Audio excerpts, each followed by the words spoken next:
Hola, bienvenidos nuevamente a Desenredos e Historia. Este es un capítulo especial, dadas las circunstancias del 7 de octubre.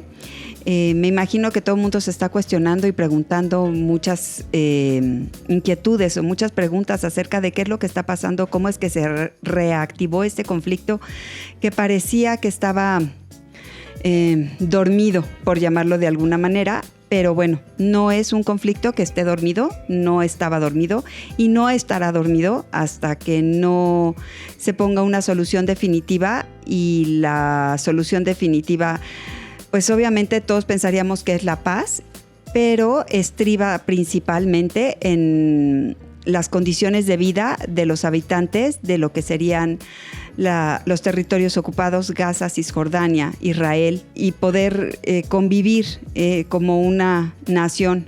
Pero bueno, esto sería como un sueño muy, muy utópico, muy complicado para llegar, porque hay muchos intereses creados, muchas expectativas de un lado y del otro, y obviamente esto hace que las cosas sean mucho más difíciles.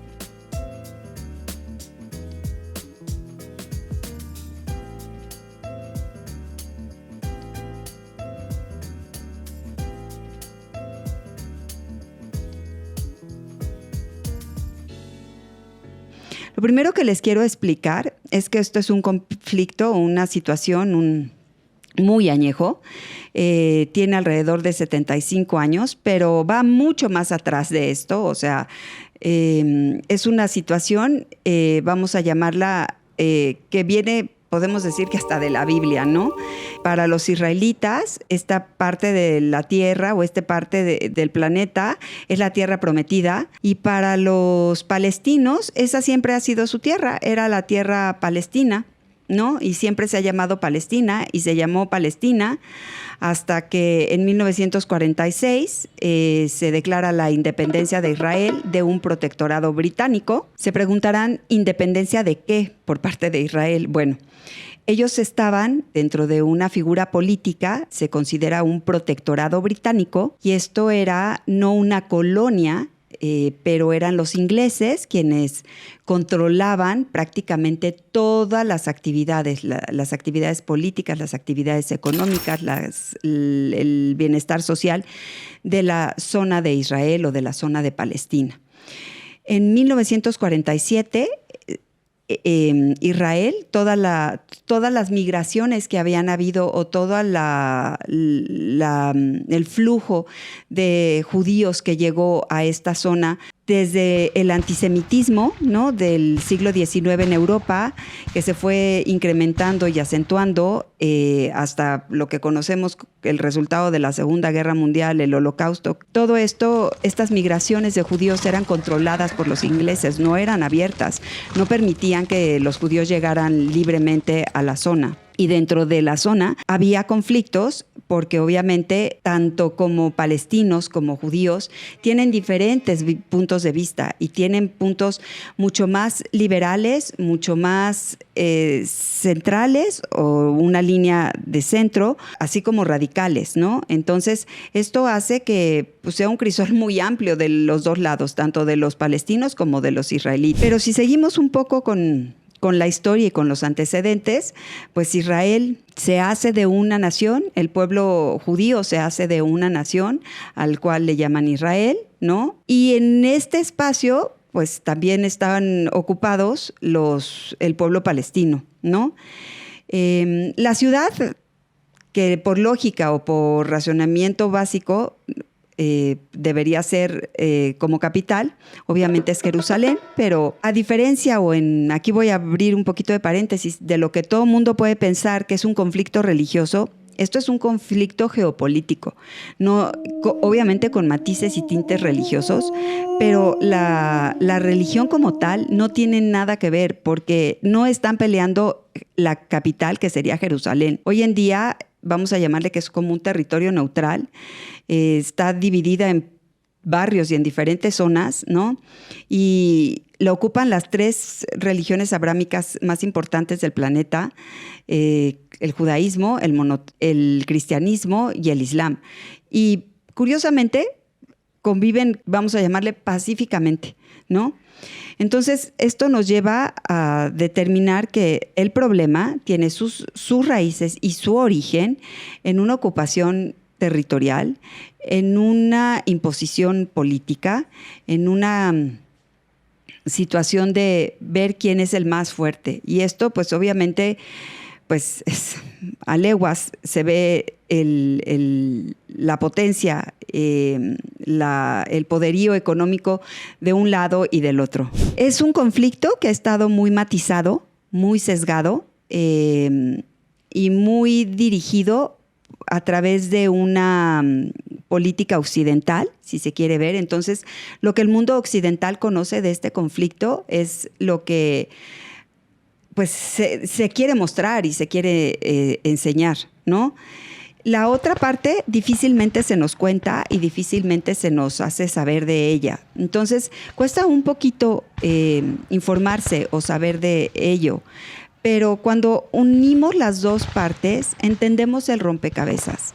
Y sabemos entonces que la peor parte se la llevan las partes civiles de ambos bandos. Esto obviamente pues hace que la población sea quien sufre las consecuencias, quien viva en situación de guerra, su calidad de vida se vea mermada hasta abajo. Empecemos un poquito, después de la independencia de Israel, vamos a hablar de, esto es por alrededor de 1947, obviamente los países árabes que están alrededor, porque además aquí me voy a referir a que los vecinos íntegros de Israel, o sea, son árabes, son países árabes, toda la zona del Magreb, del norte de África, todo Medio Oriente es de origen árabe. Entonces, pues obviamente todos estos países, que de repente llegue un país que literalmente no encaja dentro del esquema y dentro del plan, pues no les hace gracia, por llamarlo de alguna manera. Para darle un poquito de secuencia a esta serie de hechos que parecieran complicados y que no están relacionados unos con otros, pero todos están tomados de la mano, me voy a permitir apoyarme un poquito en notas para darles pues datos mucho más precisos de lo que es este conflicto, ¿ok? Hablamos que la primera guerra árabe-israelí se detona o viene después de que el Estado de Israel declara su independencia, esto en el año de 1947. Para ese entonces, lo que son sus vecinos, ya les expliqué que Israel está rodeado de países árabes, íntegro, rodeado de países árabes. Entonces, Egipto, Líbano, Jordania e Irak, Siria, le declaran la guerra a Israel. Israel expande por primera vez su territorio aquí, ocupa Jerusalén, y hay alrededor de 700,000 desplazados, todos ellos palestinos. Después venimos con la crisis del canal. Es un problema por el abastecimiento del petróleo. Y aquí se da la situación en donde Estados Unidos, Israel y Egipto toman la zona del canal. Hay un problema de abastecimiento de petróleo por la falta de cruce de canal. Lo que provoca este problema es la nacionalización del canal. La ex Unión Soviética estaba metida en Egipto porque había financiado parte de la construcción de la presa de Asuán. Estados Unidos, para poner fin a este bloqueo del canal, Estados Unidos y la ex Unión Soviética firman un acuerdo y le regresan el canal a Egipto. ¿Okay? Después, para 1964, viene la formación de la Organización para la Liberación de Palestina. Su líder es Yasser Arafat. Y en 1967 viene la Guerra de los 6 días. Es Israel contra Egipto y Jordania. Israel ocupa la Franja de Gaza, la península del Sinaí, Cisjordania y los Altos del Golán. En 1973, obviamente, viene la contrarrespuesta y viene la guerra del Yom Kippur. Egipto y Siria contra Israel. Esto es para recuperar los territorios ocupados. Viene una nueva crisis petrolera. Hay un embargo petrolero de la Organización de los Países Exportadores de Petróleo contra los Estados Unidos. Para poner fin a todas estas situaciones y circunstancias, se empiezan a gestar los acuerdos de Oslo, en donde el presidente egipcio, Anwar el-Sadat, reconoce por primera vez al Estado de Israel como tal, como un Estado, firmando un acuerdo con el primer ministro israelí, Menachem Begin. Obviamente, con este acuerdo, Egipto recupera los territorios ocupados por parte de Israel. Esto no es muy bien visto por parte del resto de la comunidad árabe. Y para cerrar estos acuerdos, se firman los acuerdos de Campo David. Después de firmar los acuerdos de Campo David, en 1982 es la invasión al Líbano por parte de Israel. Atacan las bases de la OLP y viene lo que les decía yo, que es la primera intifada, que la traducción sería la revuelta de las piedras. Y la intención de esta revuelta es poner fin a la situación tan precaria en la que viven los palestinos en los territorios que Israel ha ocupado, y se culmina con una serie de reuniones que continúan con los acuerdos de Oslo. Aquí se da nacimiento a lo que es como la autoridad palestina, no al Estado palestino, a la autoridad palestina. Esto es un punto importante. No nace el Estado palestino en el Concierto de las Naciones. Arafat, el líder de la OLP, y Isaac Rabin, el primer ministro de Israel, comparten el Premio Nobel de la Paz. Esto es muy importante. Con una clara tendencia a lograr un acuerdo para que ambas naciones puedan cohabitar pacíficamente en la región. Esto sigue caminando, obviamente, nuevamente no es bien visto por el resto del Concierto de las Naciones Árabes, y viene el asesinato del primer ministro de Isaac Rabin por parte de un extremista judío. Chequen, no es un extremista palestino, es un extremista judío quien asesina al primer ministro. Para 1996 es la primera vez que Benjamín Netanyahu, el actual primer ministro israelí, llega al poder. Y se estancan las negociaciones. Todo lo que se había avanzado se estancan, y entonces pues obviamente llega a una situación muy problemática y muy álgida. La situación se vuelve tensa en la región. Para el año 2000, Ariel Sharon es líder de la oposición israelí, importante aclararlo, pero visita lo que sería el Monte de Templo de Jerusalén. Es un lugar santo para los árabes, pero los palestinos esto lo toman como una agresión, entonces se provoca la segunda intifada.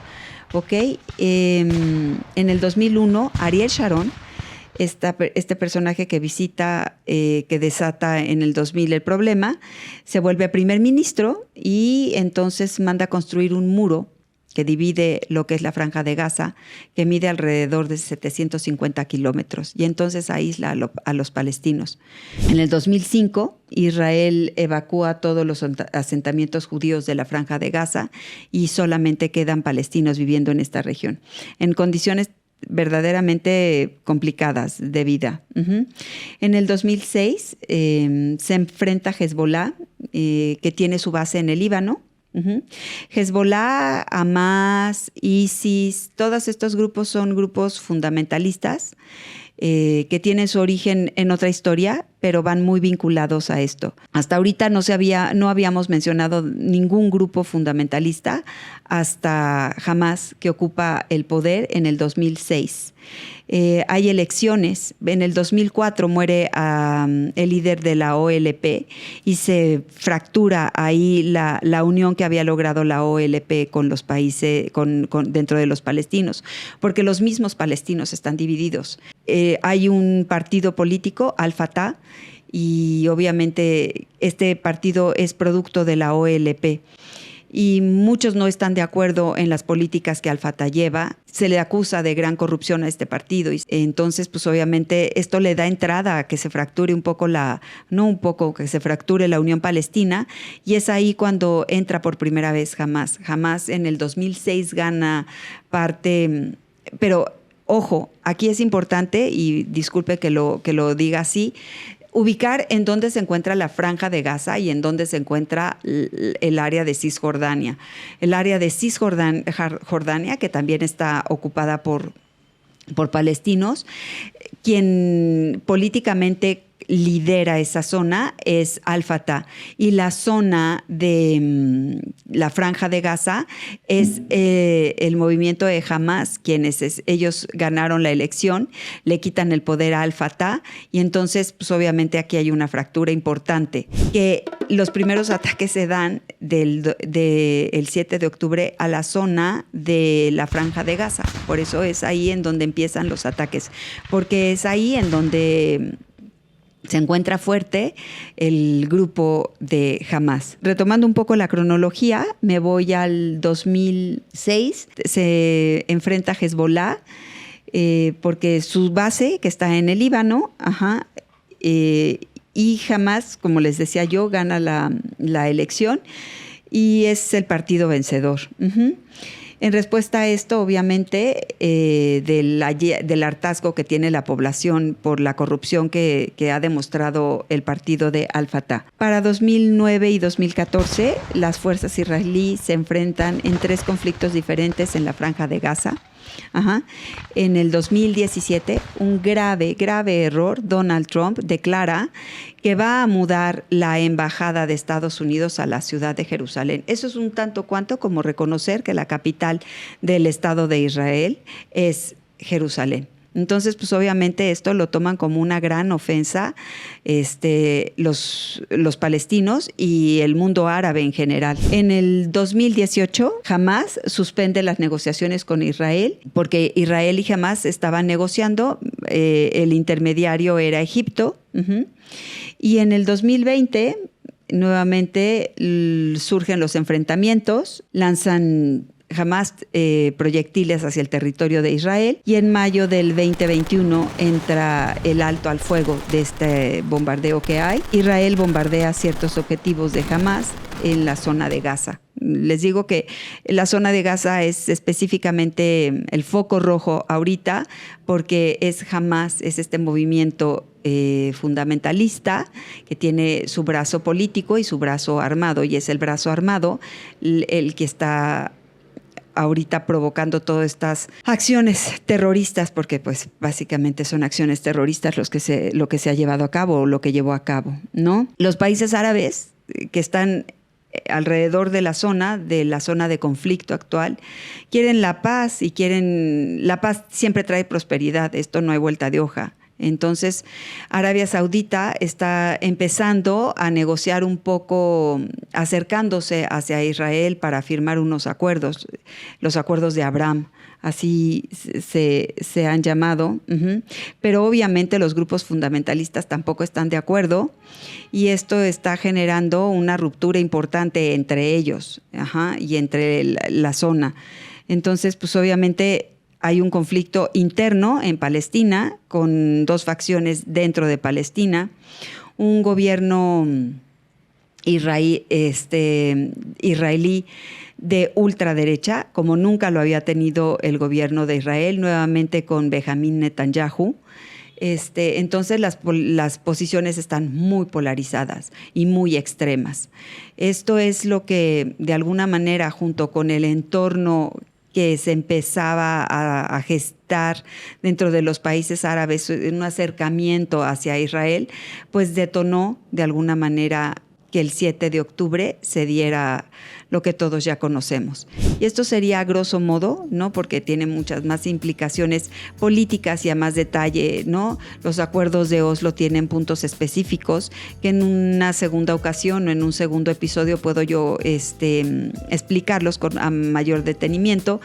Entender de dónde viene Hamás también es importante, y en un segundo episodio lo haríamos para que ustedes entiendan cómo se gestan estos movimientos, porque son movimientos fundamentalistas que tienen, como les dije anteriormente, dos brazos, el brazo político y el brazo militar. Entonces, pues si me quieren acompañar y si quieren nuevamente escucharnos en un capítulo más de Desenredos e Historia, platicaremos de Hamás y de los acuerdos de Oslo. Muchísimas gracias.